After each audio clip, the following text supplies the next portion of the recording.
हाय सांग माने आज आम देखा दुबुजा उपमा से किसी दुबुजा नवा आउ किसी टिके पड़ी पानी नवा।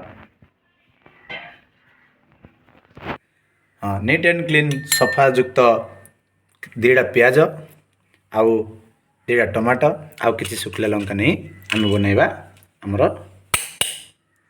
दुबुजा उपमा।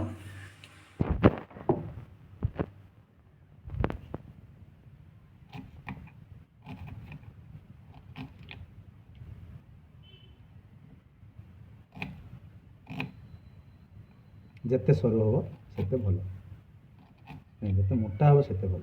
प्याज को सरू सरू काटिदेवा शुक्ला लंका को भी मिसई काटिदेवा।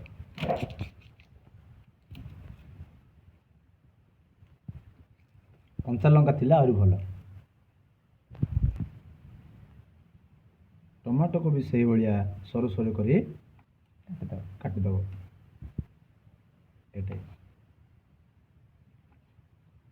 एटा बेसी पाचि जावा जो झोल बोई जाऊँ।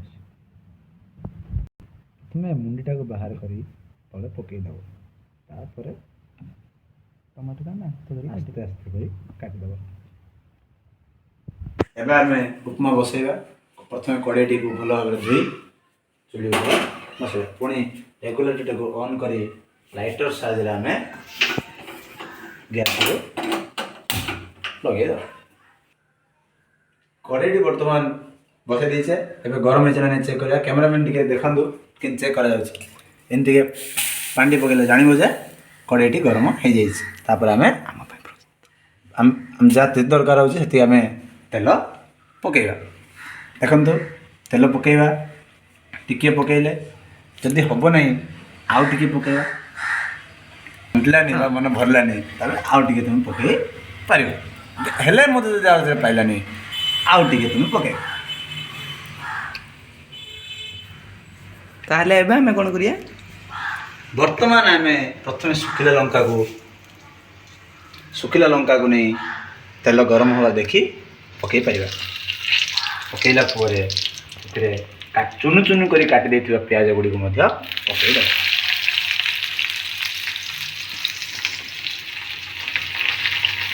आपर हमें कोन करिया पकई देला परे एथिरे विभिन्न रंग मध्य तुम मिसई पारिबो।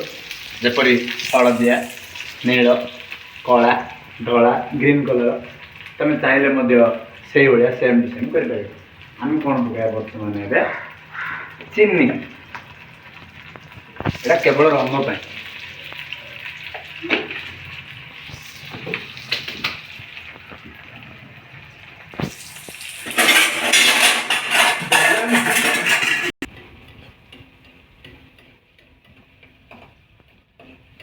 फोकस करा देख धीरे जिते बड़े प्याज रंग हवा लगे तापर आम आम कार्यक्रम आरंभ करवा।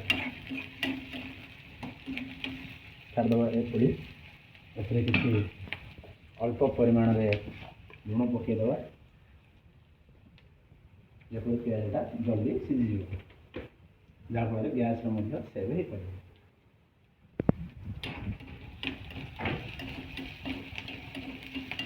रसुण पकई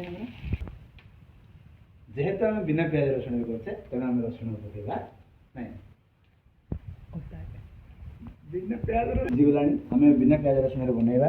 जेहेतु प्याज सीझीगला एटा प्याज रहा ना एटा बिना प्याज रसुण गरम हो गले प्याज एटा प्याज भली काम करे ना। तेणु बर्तमान आम पकईबा टमाटो। हेले टमाटो केते पके गोटे पकई पारे दुईटा पकई पारे आपण चारिटा मध्य पकई पारे केजी टमाटो पकईले हम। जदि टमाटो सस्ता थी तुम केजी टमाटो मध्य पकई पारे।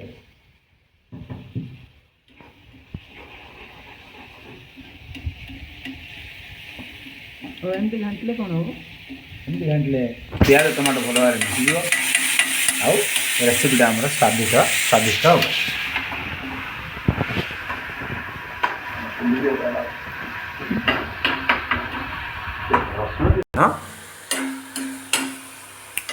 बर्तमान प्याज टमाटो भल भाव सीझीगला बर्तमान मसला मसली ध्यान देवा। बर्तमान मसला मसली के पकाना ପ୍ରଥମେ କ'ଣ ପକାଇବା? ପ୍ରଥମେ ଆପଣଙ୍କ ଇଚ୍ଛା ଲୁଣ ଫାଷ୍ଟ ପକାଇ ପାର, ଫାଷ୍ଟ ପାଣି ମଧ୍ୟ ପକାଇ ପାର। ପ୍ରଥମେ ମରିଚ ଗୁଣ୍ଡ ଟିକେ ପକାଇବା। ତ ଆପଣ ଆପଣ ଆପଣ ମରିଚ ଗୁଣ୍ଡ ଯେତିକି- ଫାଷ୍ଟ। ଆପଣଙ୍କୁ ଯେତିକି ରାଗ ଦରକାର ଆପଣ ସେତିକି ପକାଇ ପାରିବେ। ତା ଅନୁସାରେ ହଳଦୀ ଗୁଣ୍ଡ, କଲର୍କୁ ଦେଖି ତୁମେ ବସ୍ତାଟେ ହଳଦୀ ଗୁଣ୍ଡ ପକାଇଲେ ହେବ। ଯଦି ବା ବସ୍ତାଟେ ଦୁବୁଜା କରୁଛ, ସ୍ୱାଦ ଅନୁସାରେ ମସଲା ଗୁଣ୍ଡ, ମସଲା ଟିକେ ବେଶୀ ପକାଇବ କାହିଁକିନା ମସଲା ଉପମା କରୁଛନ୍ତି। ମସଲାଟି ଭଲ ଭାବରେ ସିଝେଇ ଦେବ। ବାଇଚାନ୍ସ ମସଲା ମଧ୍ୟ ସିଝୁନି କେତେଟା କଥା, ଆପଣ ସେଥିପ୍ରତି ମସଲା ପ୍ରତି ଯଥେଷ୍ଟ ଧ୍ୟାନ ଦେବେ, ଯେଭଳି ମସଲାଟି ଭଲ ଭାବରେ ସିଝିବ। ଦେଖନ୍ତୁ ଆମର ଏବେ ହେଇଗଲା ମସଲା ପ୍ରସ୍ତୁତ।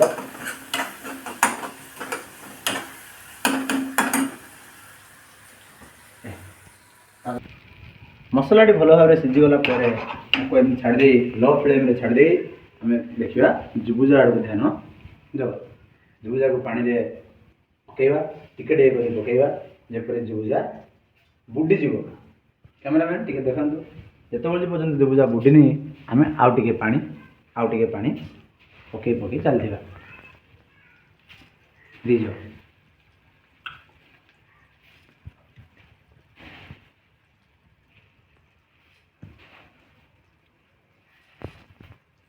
ଜୁବୁଜାଟି ପାଣିରେ ବୁଡ଼ିଲା ନାହିଁ, ଆମେ ଆଉ ଟିକେ ପାଣି ପକାଇବା। ନ ବୁଡ଼ିଲେ ଆଉ ଟିକେ ପାଣି ପକାଇବା, ନ ବୁଡ଼ିଲେ ଆଉ ଟିକେ ପାଣି ପକାଇବା। ପାଣି ପକାଇଲା, ନ ବୁଡ଼ିଲେ ଘାଣ୍ଟି ଦେବା। ଅଦା ହେଇଗଲା ପରେ ଛାଣି ଦେଇ ଭଲ ଭାବରେ ଧୋଇଦେଲା ପରେ ଛାଣି ଦେଇ ଏଥିରେ ଆମେ ହେଲେ କାହିଁରେ ଚା ଛଣାରେ ଛାଣିବା ନା କ'ଣ? ଯେହେତୁ ଚା ଛଣା ଆମ ପାଖରେ ଉପଲବ୍ଧ ନାହିଁ, ତେଣୁ ଆମେ ହାତରେ ଏମିତି ଛାଣିଦେଲେ ଭଲ ହେବ। ହେଲେ ଛାଣିଲା ପରେ କ'ଣ କରିବା? ଯେପରି ଏଥିରେ ପାଣି ଯେମିତି ନ ରହିବ ସେଥିପ୍ରତି ଧ୍ୟାନ ଦେବ। ଭଲ ଭାବରେ ଚିପୁଡ଼ି ଏଥିରେ ସିଧା ପକାଇଦେବା।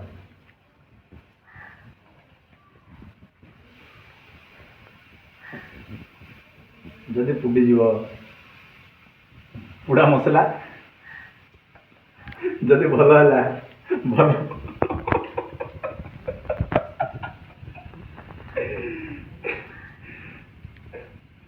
ଏ ଲୁଣ ପକାଇଲେନି ଆଉ।